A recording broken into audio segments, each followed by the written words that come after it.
La Trinité est-elle un enseignement biblique? Le dogme de la Trinité est défini très diversement. En voici une formulation parmi d'autres. Le Père est Dieu, le Fils est Dieu, le Saint-Esprit est Dieu. Et cependant, il n'y a pas trois dieux, mais un seul Dieu. Les trois personnes sont coéternelles et coégales. Est-ce un enseignement biblique?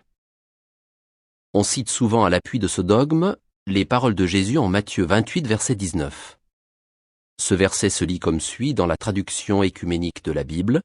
« De toutes les nations faites des disciples, les baptisant au nom du Père et du Fils et du Saint-Esprit. » Certes, ce texte évoque ensemble le Père, le Fils et le Saint-Esprit, mais rien ne vient affirmer leur unicité.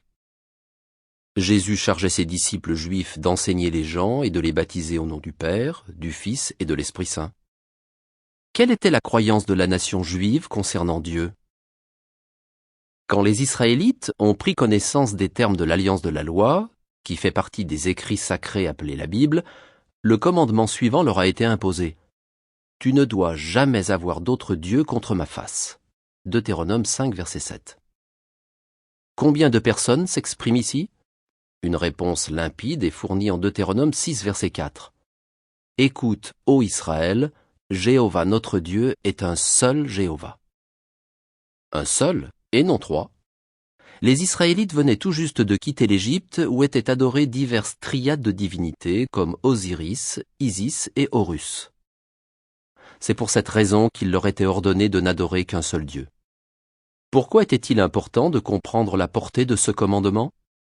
Selon Joseph Hermann Hertz, naguère grand rabbin d'Angleterre, cette sublime affirmation d'un monothéisme strict était une déclaration de guerre à tout polythéisme.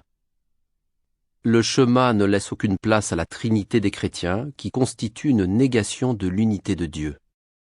La note ajoute: la profession de foi en l'unicité de Dieu exprimée dans le Shema, prière qui reprend les termes de Deutéronome 6, verset 4, est un élément central du culte synagogal. Fin de la note. Juif de naissance, Jésus avait lui aussi appris ce commandement et le respectait. Après son baptême, il avait répondu au diable qui le tentait: « Va-t'en, Satan, car il est écrit: c'est Jéhovah ton Dieu que tu dois adorer, et c'est à lui seul que tu dois offrir un service sacré. » Matthieu 4, verset 10. Il ressort de cet incident au moins deux informations. Premièrement, la faute à laquelle Satan essayait de pousser Jésus consistait à l'adorer, lui. Or, cette tentation n'aurait eu aucun sens si Jésus avait été Dieu. Deuxièmement, Jésus a souligné qu'il n'existe qu'un seul Dieu qui doive être adoré. Lui seul, a-t-il dit, et non pas nous, ce qui aurait forcément été sa réponse s'il avait fait partie d'une trinité. Les personnes qui acquièrent une connaissance exacte de Dieu et veulent le servir sont baptisées au nom du Père et du Fils et de l'Esprit Saint. Matthieu 28, verset 19. Elles comprennent et reconnaissent l'autorité de Jéhovah, ainsi que le rôle de Jésus-Christ dans la réalisation du dessein de Jéhovah. De plus, elles discernent clairement la fonction et l'activité de l'Esprit Saint de Dieu, qui est sa force agissante. Le dogme de la Trinité jette la confusion dans les esprits depuis des siècles. Jésus, pour sa part, a éclairé ses disciples et les a aidés à se rapprocher, selon Jean 17, verset 3, du seul vrai Dieu, Jéhovah.